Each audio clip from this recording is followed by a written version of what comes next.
Okay, this is now the tarot lesson number 9, and I have 5 points to make.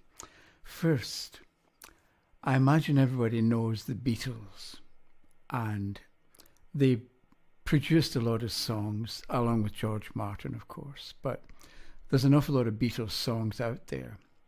However, if you only know one of the songs, it's going to be very difficult to have a decent conversation about the Beatles. And in the same way, let's say you take an album like Dark Side of the Moon, and I mentioned that for Julie in Manchester. But anyway, let's say you're familiar with the whole album, but you're talking to somebody and they've only heard like Us and Them, one song. It's going to be difficult to have a conversation about that particular album. And I think it's true in the same way for tarot cards, because if you know, let's say, 2 meanings for a particular card, you can't have that good a conversation with somebody with a questioner about the meaning of the card, or about the story, or about the promise that the card makes or gives. So when I mentioned, I can't last time or the time before, about picking a card like there's the 8 of Batons.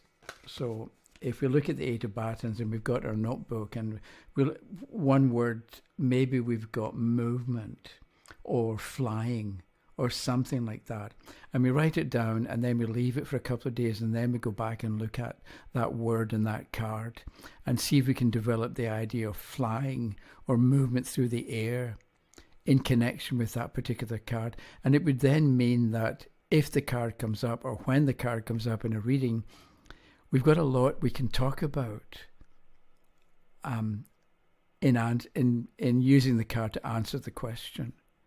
Because if you remember before, I got the Knight of Swords and I wrote down, or I thought, it's windy, and that's what I wrote down on my piece of paper. So what do we do with that? Maybe we'll look at it a couple of days later and we can't think of anything else. But I once came across the idea that the wind shows the force or the influence of the invisible on the visible. Because you can't see the wind directly, but you can see the effect that the wind is having if you look at branches going up and down in the wind. So maybe there's something about the Knight of Swords where you're going to see what's happening, but you can't see the originator of the action. You can see the result of the action, but you can't immediately identify, and maybe you can never see the thing or the person or the circumstance that caused the thing to happen. So maybe you're talking, the Knight of Swords comes up and you're talking with the questioner and they say something about this thing happened and I have no idea where it came from. Maybe you then relate what they just said. So you begin to talk about the wind and invisible influences and so on. But you're adding to the questioner's understanding of what's going on. And maybe another example is the Lovers here. I can't turn that card. There's the Lovers. And remember, we talked about Eve, okay? And then I thought, a couple of days after that, I thought Christmas Eve. I know it's not Eve, a person, but maybe I wrote that on a piece of paper as well. So maybe what you do is you realize that the Lovers, some part of the Lovers, maybe in some way is about having a better tomorrow. Of course, Christmas Eve, right?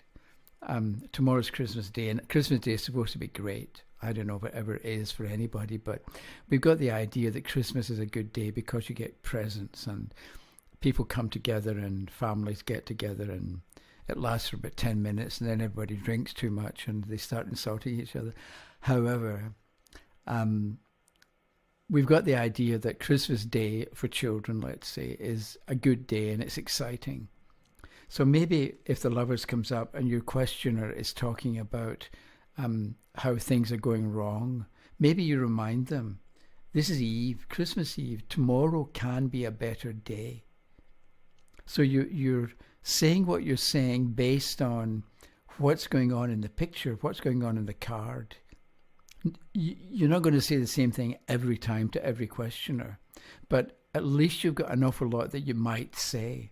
In the same way that if you know all the tracks well on Dark Side of the Moon, you can pick any track or any line of music or any line of lyrics, and you can talk about it meaningfully against the background of the whole album. Or maybe you bring in the Roger Waters or David Gilmour's guitar playing or whatever.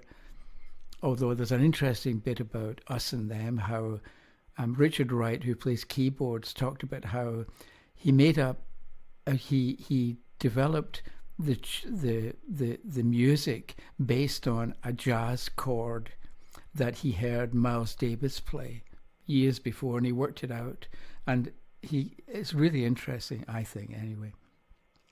So if you've got all sorts of random ideas that relate to the card in some way, and you've thought them through, and you've got a context for the card, a context for the idea, because this 8 of Batons, if I can find it, okay. So maybe we've got flying or arrows flying through the air, and maybe we remember something when we were little, and we created a bow and arrow, and there was something happened there that may be connected with this particular card. And maybe one of these days, the 8 of Batons will come up, and you find yourself automatically talking about your experience when you were little with a bow and arrow. And it will be relevant for the questioner.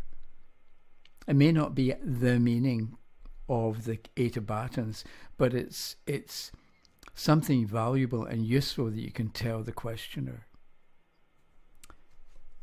And it's because you made some notes. Okay, so the other thing is, somebody whose name I think is Blessings of Love said, I need more colour. So here you go, Blessings of Love. There's colour. That's a picture of my painting my grandson did when he was maybe 4.5. So I don't think that's what Blessings of Love meant by more colour. But at the moment, the way I'm doing these videos is it's actually quite time consuming to do a video. But if I've got to then, let's say I'm talking about the Knight of Swords, and I have to put it in the timeline and have it fade in and fade out, and find the correct spot where I talk about this particular card and find an image of the card. It's all very time consuming, and it's easy, and I don't like to sit and face the camera and hold this card up to my face or have a picture-in-picture. It's just quicker and easier at this point to point to the card on the table. So that's why we've got a grey cloth and a brown table and the cards at the moment. So the other thing is, I wanted to mention, I mentioned Cairo's numbers last time and probably the time before, and I'd like to mention it again, not because I think we should use Cairo's numbers all the time, but sometimes if you're not sure what to do with a name or a word, maybe what you do is you use Cairo's numbers. So here we have T-A-R-O-T. What's the tarot about? And you've got ideas, but maybe you're stuck at a certain point and you want something different or something new. So you do T-A-R-O-T is 41274, 415, 7, 14, 18. Tarot ends up being the moon card. And maybe that, because the moon can represent treachery and deception on the part of other people, maybe that's why the tarot's got a bad reputation. Because people take advantage of other people. You know, you've been cursed, but give me $1,000 and I'll remove the curse, that kind of thing. But if you look at the card itself, we've got, maybe the tarot helps. We've got the crayfish in the water emerging onto the land. So you're going from one environment where you're naturally at home into a new environment, walking on land. And maybe that's what the tarot is good for, or why it was developed in the first place, to help people make a transition from one environment into a new one. because if you're in one space or one situation, you get used to it and you know what to do. But when you move to a new place or a new situation, maybe the old habits work, but maybe they don't. And maybe we need help to update our resume or update our habits or update our thinking. And that's what the tarot can give you as we see the crayfish emerge onto the land.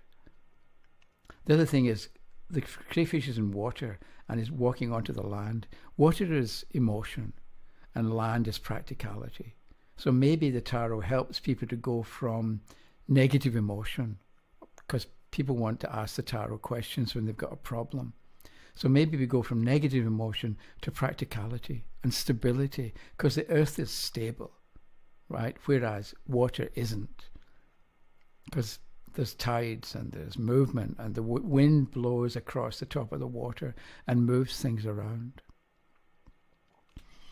Okay, so that's what I was wanting to talk about today. But maybe one last thing is to begin to put ideas into practice. Okay, so we're going to pick 3 cards. That's the past, that's the present, and that's the future. We don't know what the question is. We don't know who is asking. It doesn't really matter.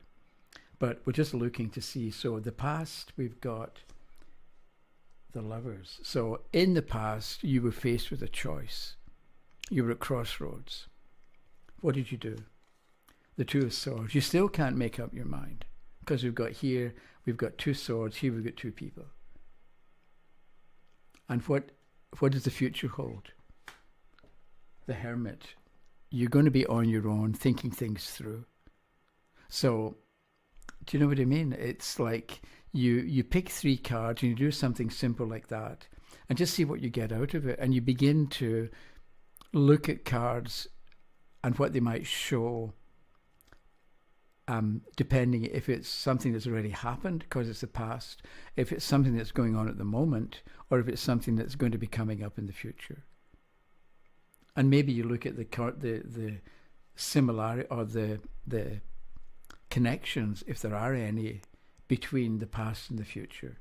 So we go from having to make a decision to making a wise choice.